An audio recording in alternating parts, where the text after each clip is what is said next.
இந்து அறநிலையத்துறை செயல்பாடு படு கேவலமான நிலையில் உள்ளது. சேகர்பாபுடைய வாக்கு ஒன்று சொல்லுவது செயல் ஒன்றாக உள்ளது. உதாரணம், எல்இடி டிவி வைப்பதற்கு காஞ்சிபுரத்தில் அனுமதி உண்டு, நாங்கள் சொல்லவில்லை என்று சேலம் மாநாட்டில் சொல்லப்பட்டது. எல்இடி டிவி வைத்து கைட்டதற்கும் திரும்ப நீதிமன்றம் உத்தரவு இரவு பிறப்பிக்கும் வரை என்ன செய்வார்கள்? சட்டம் ஒழுங்கை என்ன காப்பாற்றினார் முதல்வர்? சட்டம் ஒழுங்கு கெடும் என்று தெரியாதா? இப்போது சட்டம் ஒழுங்கை கெடுப்பதற்கு அமைச்சருடைய வார்த்தைகளே செயலாக உள்ளது. இந்த சட்டம் ஒழுங்கை நிலைநாட்டுவதற்கு நீதிமன்றம் தலையிட வேண்டிய நிலை உள்ளது. இரவு 9:30 மணிக்கு நீதிபதி அவர்கள் தூக்கம் கேட்டு இந்த உத்தரவை பிறப்பித்தார். அப்படி இல்லை என்றால் பெரும் கலவரமே தமிழ்நாட்டில் நடந்திருக்கும். இந்துக்கள் அனைவரும் முட்டாள்களா?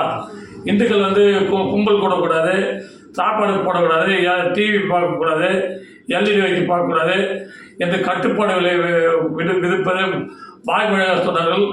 அப்படி சொன்னால் இப்படி சொன்னால் அறநிலையத்துறை அதிகாரிகள் சொல்வது எந்த வித நியாயம்? உத்தரவாக இது எதாலும் தடுத்து நிறுத்தி இந்த வழியில் சட்டம் ஒழுங்கு கெடும் என்று முதல்வர் பதவி எதுக்கு ராஜினாமா செய்துவிட்டு போயிடலாம்.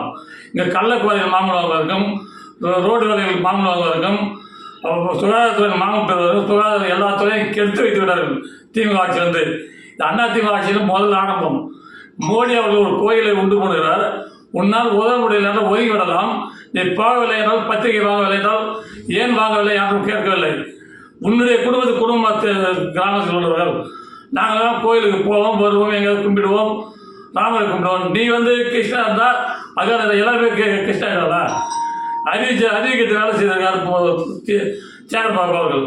சேகர்பாபு செயல்பாடு கொஞ்சம் கூட சரியில்லை. நீதிமன்றத்தின் நேரத்தை கெடுத்துள்ளார். இன்று நீதிமன்றமே உத்தரவிடவில்லை என்றால் பல ஊர்களில் கலவரம் நடந்திருக்கும், பெரும் கலவரம். மோடி அவர்கள் கும்பாபிஷேகத்தை இவருக்கு என்ன கொஞ்சம் குறையிடுது?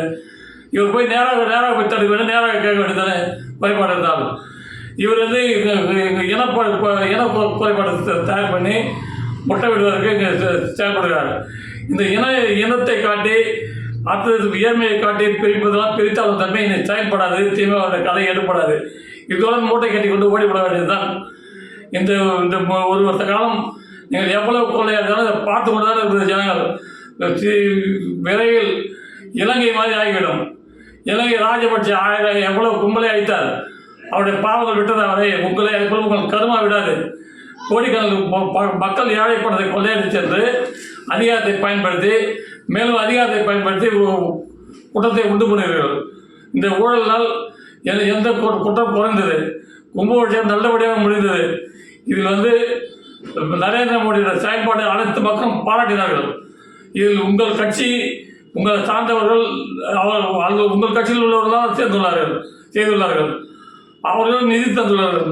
முஸ்லீம்களை காட்டுகிறார்கள், முஸ்லீம்கள் தான் நிதி தந்துள்ளார், அவர்களும் செயல்படுகிறார்கள்.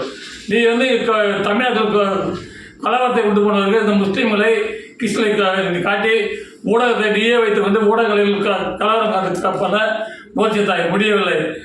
நரி வாழை விட்ட கதையாக போய்விட்டது உங்களுக்கு. உன் கதை எதிர்விட்டு கொண்டு போய் அவர்கள் உன்னை பார்த்து குத்தி அனுப்பிவிட்டார்கள். கூடிய விரைவில் உன்னை மூட்டை கட்டி அனுப்பிவிட்டார்கள். நீ எங்கெங்கு சேர்த்து வைத்தாலும் சொத்துக்களை பயன்படுத்துவார்கள். ஜனங்கள் தடியற்கு காலம் விரைவில் வரும் என்று அந்த நீதிமன்றம் உத்தரவிட்டால் இன்று அந்த கலவரம் பெரிதாக நடந்திருக்கும், இன்றே ஆரம்பித்திருக்கும் தங்களுக்கு என்பதை தெரிந்து கொள்ளுங்கள்.